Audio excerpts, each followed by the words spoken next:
റംസാൻ മാസമൊക്കെ വരാൻ പോക്കല്ലേ, നമുക്ക് പെട്ടെന്ന് എങ്ങനെ ഒരു തരിക്കഞ്ഞി അല്ലെങ്കിൽ ഒരു തരി കാച്ചിയത് ഉണ്ടാക്കിയെടുക്കാമെന്ന് നോക്കാം. നോമ്പ് തുറന്നിട്ടുള്ള ക്ഷീണമൊക്കെ ഒന്ന് മാറ്റിയെടുക്കാൻ പറ്റിയ ഒരു അടിപൊളി ഡ്രിങ്കാണ് കേട്ടോ ഇത്. കുറച്ച് കാര്യങ്ങൾ മാത്രം ഒന്ന് ശ്രദ്ധിച്ചാൽ മതി കേട്ടോ. നല്ല അടിപൊളിയായിട്ട് തരിക്കഞ്ഞി ഉണ്ടാക്കിയെടുക്കുക. അതിനായിട്ട് അടി കട്ടിയുള്ളൊരു പാത്രം ചൂടാക്കിയിട്ടുണ്ട്. അതിലേക്ക് 2 ടീസ്പൂണോളം നെയ്യ് ഒഴിച്ച് കൊടുക്കുക. നെയ്യൊന്ന് ചൂടായിട്ട് വരുമ്പോൾ നമ്മൾ കശുവണ്ടി ഇട്ട് കൊടുത്തിട്ടുണ്ട്. നിങ്ങൾക്ക് ആവശ്യത്തിനനുസരിച്ചിട്ട് ഇടാം കേട്ടോ. കശുവണ്ടി, മുന്തിരിങ്ങ എല്ലാം ഇടാം കേട്ടോ. എനിക്ക് മുന്തിരിങ്ങൻ്റെ ടേസ്റ്റ് അത്ര ഇഷ്ടമില്ലാത്തതുകൊണ്ട് ഞാനിതിൽ മുന്തിരിങ്ങ ഇടുന്നില്ലേ. പിന്നെ എടുത്തത് ഒരു 3-4-5 ചെറിയുള്ളിയില്ലേ, അതാണ്. ചെറിയുള്ളി ഇടയ്ക്കിടയ്ക്ക് കടിക്കുമ്പോൾ നല്ല ടേസ്റ്റ് ആയിരിക്കും കേട്ടോ. ഞാനൊരു കുറച്ച് കൂടുതൽ തന്നെ എടുത്തിട്ടുണ്ട്, 5-6 എടുത്തിട്ടുണ്ട്. ഒരു 4 ആയാലും മതി. ഉള്ളി നല്ലപോലെ ഒന്ന് വാടി വരണം കേട്ടോ. ഒരു ചെറിയൊരു ഗോൾഡൻ കളറായിട്ട് വരണേ. കണ്ട ഏകദേശം ആയിട്ടുണ്ട്. ഇനി ഇതിലേക്ക് നമുക്ക് പാൽ ഒഴിച്ച് കൊടുക്കാം. ഞാൻ പാൽ നേരത്തെ ചൂടാക്കി വെച്ചിട്ടുണ്ട്, അപ്പോൾ പെട്ടെന്ന് തിളച്ചോളൂ. ഞാനിവിടെ 1/2 ലിറ്റർ പാലെടുത്തിട്ടുണ്ട്. നല്ല കൊഴുപ്പുള്ള പാലാട്ടാ, അതുകൊണ്ട് ഞാൻ ഇതിലേക്ക് 1 ഗ്ലാസ് വെള്ളം ചേർത്ത് കൊടുത്തിട്ടുണ്ട്.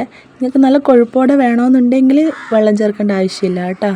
പാലൊന്ന് തിളച്ച് വരുമ്പോഴത്തേക്ക് നമുക്ക് ഇതിലേക്ക് കുറച്ച് പഞ്ചസാര ചേർത്ത് കൊടുക്കാം.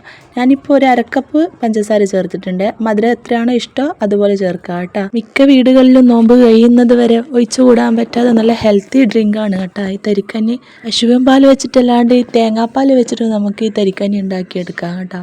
പാലൊക്കെ ഒന്ന് ചൂടായി വന്നിട്ടുണ്ട്. ഇനിയിലേക്ക് നമുക്ക് ഒരു നുള്ളു ഉപ്പിട്ട് കൊടുക്കണം. ഇനി വേണ്ടത് പാല് നല്ലപോലെ ഒന്ന് തിളച്ച് വരണം. ഈ തിളച്ച് വരുന്ന സമയത്ത് മാത്രമേ നമ്മൾ റവ ഇട്ട് കൊടുക്കാൻ പാടുള്ളൂ. ഇനി തീ ഒന്ന് കുറച്ച് വെച്ചതിന് ശേഷം നമുക്കിതിലേക്ക് റവ ഇട്ട് കൊടുക്കാം. ഞാൻ 3 ടേബിൾ സ്പൂൺ റവ എടുത്തിട്ടുണ്ട്. വറുത്ത റവയോ വറുക്കാതെ റവയോ ഏത് വേണ്ടിക്കലും എടുക്കുക കേട്ടോ. റവ പാലിലേക്ക് ചേർക്കുമ്പോൾ ഒന്ന് ശ്രദ്ധിക്കണേ. കുറച്ചായി ഇട്ട് കൊടുത്തിട്ട് ഒരു കൈനെ കൊണ്ട് റവ ഇടുക, മറ്റേ കൈനെ കൊണ്ട് ഇളക്കിയിട്ട് വേണം റവ ഇടാൻ. ഇങ്ങനെയൊക്കെ ശ്രദ്ധിച്ചാൽ തന്നെ കട്ട പിടിക്കാണ്ട് നമുക്ക് നല്ല അടിപൊളിയിൽ തരിക്കഞ്ഞി റെഡിയായി കിട്ടും കേട്ടോ. പിന്നെ നമ്മൾ കൈ വിടാണ്ട് ഇങ്ങനെ ഇളക്കിക്കൊണ്ടേ ഇരിക്കണേ.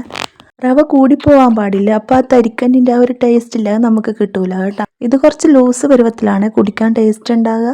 ഇത് കുറച്ചൊന്ന് കുറുകിയ വരുന്നവരെ നമുക്ക് ഇളക്കിക്കൊണ്ടേ ഇരിക്കണേ. പിന്നെ ഇത് നോമ്പ് കാലത്ത് മാത്രമല്ല, സ്കൂളൊക്കെ വിട്ട് വരുമ്പോൾ കുട്ടികൾക്കൊക്കെ കൊടുക്കാൻ നല്ലൊരു ഡ്രിങ്കാണ് കേട്ടോ. നല്ലപോലെ തിളച്ച് ഏകദേശം റെഡിയായി വന്നിട്ടുണ്ട്. ഇനി നമുക്ക് ഏലക്കായ് ഇട്ട് കൊടുക്കുക.